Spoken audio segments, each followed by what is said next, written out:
For today's Building the Brand, the four of us have gotten together today to address something that's come up over the past couple months with MAEKAN, which is when people ask us where we're based, there's usually a little bit of surprise. Why aren't you based in New York or LA? It doesn't really make sense to people to find out we're an Asia-based publication. So Elphick, Cody, Nate, and myself, Charis, wanted to talk honestly about the pros and cons of being located in Hong Kong. Nathan, do you want to start and sort of talk about the practical reasons why Hong Kong makes sense? Yeah, absolutely. First off, so this location is, obviously very close to China. We're also really close to Japan, Korea, and Taiwan. So in terms of just time zones, but also flights, traveling to those regions, it just makes a lot of sense, especially since one of the big aspects of MAEKAN is we're trying to tell these language-locked stories that, might not be covered otherwise. So being in Hong Kong definitely helps us, make that happen. If you decide tomorrow, there's this great story happening in, say, Tokyo, you could easily hop over there and just make that happen. Studying abroad and then come back to Asia, I feel like I want to know more a little bit about Asia's stories. I was exposed to a lot of westernized media, and I feel like those culture kind of always flew back to Asia, and then they kind of start influencing the Asian cultures. Being Chinese, right? The economy start opening up, and people start exposing into more different cultures, and they're even for example, the trap thing, right? Higher Brothers, and they want to represent themselves through kind of Western music, right? But it's becoming their own thing.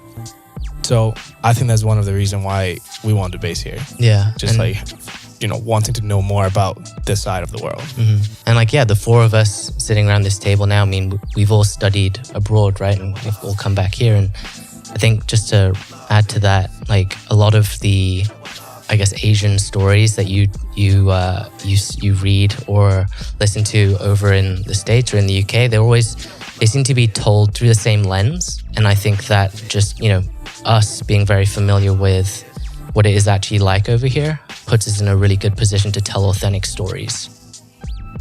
And also to give back to the creative community here in Hong Kong, I think, Elf, you've recently been to, the East Coast and Toronto, New York, and you were telling us how different it is over there, even talking about boutiques and shops. I think there's a lot of potential here in Hong Kong when it comes to the creative landscape, and for us to give back and connect other creatives in the city, I think is something that I think essentially is the crux. It's really easy to say, give back to community, but I think it's worth mentioning that each one of us sitting here right now does have a very personal connection to the city, which is why we would, want to give back to the scene here as opposed to go to another big cultural hub in the world and kind of, be part of their creative scene.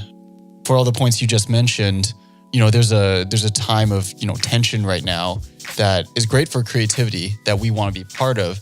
Coming back and living here for 6 years, there's just a strong connection there that I wouldn't want to do that anywhere else in the world. I'm not sure if is that the same with you, Charis? Yeah, I think in a way, us choosing to stay here and do creative work is almost our responsibility because, Hong Kong raised us in different ways, and it would be easy for us to go to North America or the UK and expand our own practices there or establish something like MAEKAN there. But the harder thing to do that could benefit the future of creativity is by staying in Hong Kong and fostering something here. Totally agree with that, because growing up here, I feel like I have the responsibility to kind of put my perspective, and my creativity into the city. A lot of people complain about, there's not enough of this, there's not enough of that. There's not enough people that doing production. There's not enough people expressing themselves musically. I'm but you know what? Just to jump in there, I often find that that's because these people aren't communicating with each other.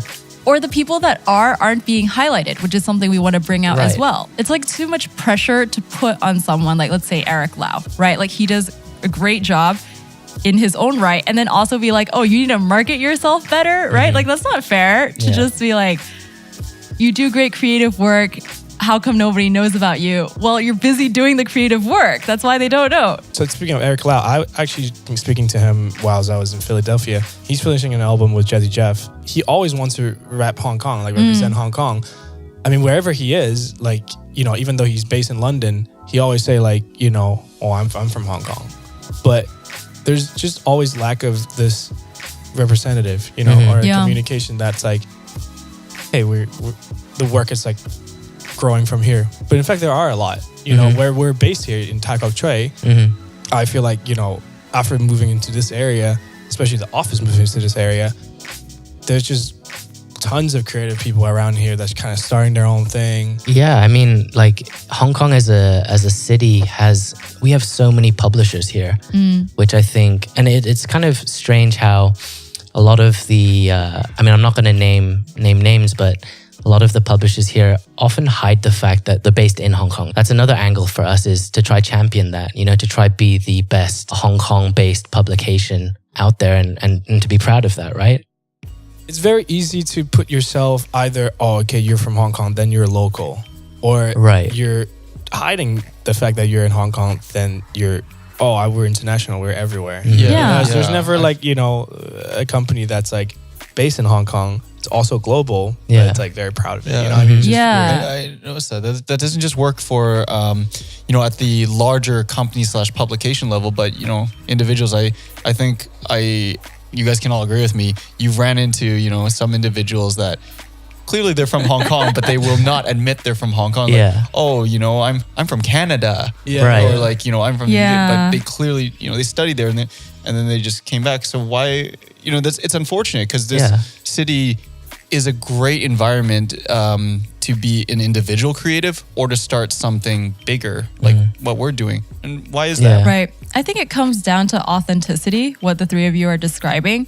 The fact that a publisher or a brand or individuals would try to hide that they're from Hong Kong makes it feel like, oh, the city's an embarrassing place to be from, which it's totally not. And that's what MAEKAN wants to make it clear, is like, we're excited about being here. We are proud to represent this city. I mean, how many countless photo shoots have the three of us been on where, you know, you'll be shooting outside and people will be like, no, stay away from that bamboo scaffolding. It has to be right in that corner. It looks crisp and clean, right? And like, that's, I think, for us from a visual standpoint, that's something we want to capture, is that the authentic character of the city, right? Well, there's a lot of stories that's kind of upcoming, are kind of celebrating the culture, the Hong Kong let's culture. talk about that. Let's talk about what we have on. Cody has been pretty busy with these stories. Yeah.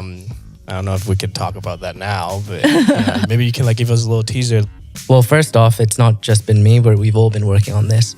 But yeah, we're going to highlight a few cool characters. So we've got our buddy Leo, who he started this brand called OK. They've done some pretty cool stuff with Pleasures, this music promotion company called Yeti out in Shanghai. We've also, you know, lined up a story with K Mello, who a lot of us here know him as a DJ here. He's like a bit of a legend, and he only, you know, spins vinyl records. But by day, he's actually a town planner. So kind of like looking at sort of crazy stuff like that. And that's honestly a common thread between a lot of creatives in Hong Kong. They have a day job, and what's really cool is they're really passionate about what they're doing. And because they're doing it in their free time, every single minute they spend on their work is precious to them. Well, for me, I'm always trying to cover topics that I have a personal curiosity. So, you have a really interesting story that's a bit more personal, actually. Yeah, I don't know how personal it is, but basically it's about those funeral offerings. So just for a bit of background, you know, when people die in Hong Kong or other Chinese countries, the relatives will tend to, you know, burn money or burn paper replicas of certain objects to send to their loved ones in the afterlife. Yeah, that was just interesting to me because the items, they're changing, you know, with time. And let's just say it's just going to be a very interesting look at, you know, how Chinese people look at materialism while they're alive and, you know, into the afterlife too, I guess. I'm wondering, does being based in Hong Kong make you guys feel a greater editorial freedom that you wouldn't feel if we were based somewhere else? we talked about this earlier, Nate, like, you know, Hong Kong's, with this whole political thing that's going on with China, you know, a lot of the stuff you see in the local headlines, you know, how Hong Kong's media is, you know, slowly sliding down the rankings, and how censorship is a hot topic right now. But I think as an independent publisher, I don't know about you guys, but I don't feel any pressure to voice our opinion on something. I wonder if being a Hong Kong-based publication frees us from expectations of an LA or New York-based brand. I'm just curious. Like, actually, jumping off of what Cody said, you know, I think we're in a really good position because as a startup, we don't have to pigeonhole ourselves because of our name. Because as of now, we're still relatively new, but we're also, you know, dropping ourselves in a region of the world where, you know, it's very international. So as an English language publication, first and foremost, that's great. And then, of course, socially or politically, Hong Kong's still very liberal. What do you guys think about local media? Like, how familiar are you guys with some local publications? I don't really like them. This is a very personal take on it, because all they do is just take like local celebrity cultures. Yeah. I mean, to be honest, Cantonese is, so I don't know, let me just rewind a little bit. I'm not trying to like diss anyone, because Cantonese culture is actually changed every single day. Like the language itself, right? Like there's so many slangs, there's so many just pop culture, pop references, just kind of goes by. And these magazines, they take on that mentality and make tabloids even more popping because of these new culture that keep popping up. Yeah, I think it's those sorts of platforms that are, I think, experiencing issues with, you know, freedom and things like that. But the reason I asked was, you know, recently I went over to Twemco's office. we got to back up a sec. Twemco is a clock brand. Right. They produce these amazing date and time. Like flip clocks. Yes. Yeah. All right, continue. Yeah, it was just funny. I basically offered her free press, and like any previous experience I've had with that, you know, everyone's jumped at that opportunity, and she just didn't want to know us. She was like, we already did it. We already right. She's like, oh yeah, look at the pamphlet. And so like us having to fight for that story, I'm trying to persuade someone who, I mean, she didn't speak any English, so you can imagine how. She totally understands.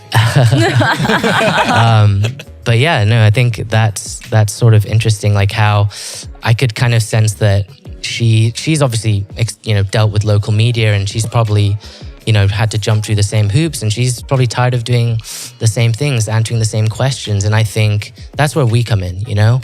We sort of look at things completely different. We're starting from scratch. We have no idea how local press has covered certain topics that we're interested in. And I think that's a good thing.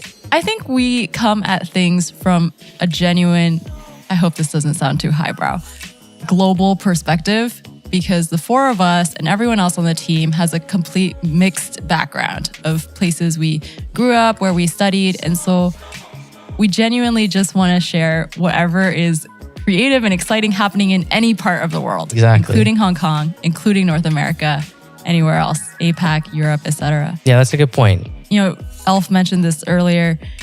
When I grew up, I got like a North American perspective of North American media while based in Hong Kong. Right. So it's kind of like, this is our chance to shine our global / Hong Kong perspective on North America itself.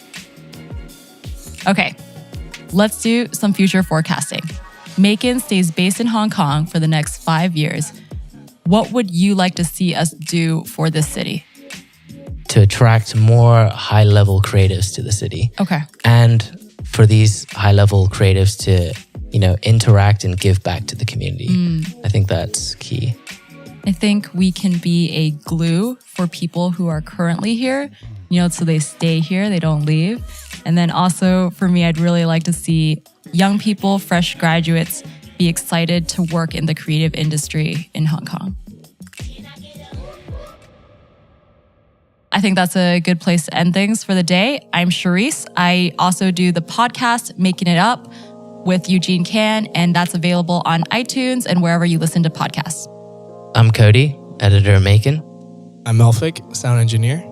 And I'm Nate, also an editor at MAEKAN. And this has been Building the Brand.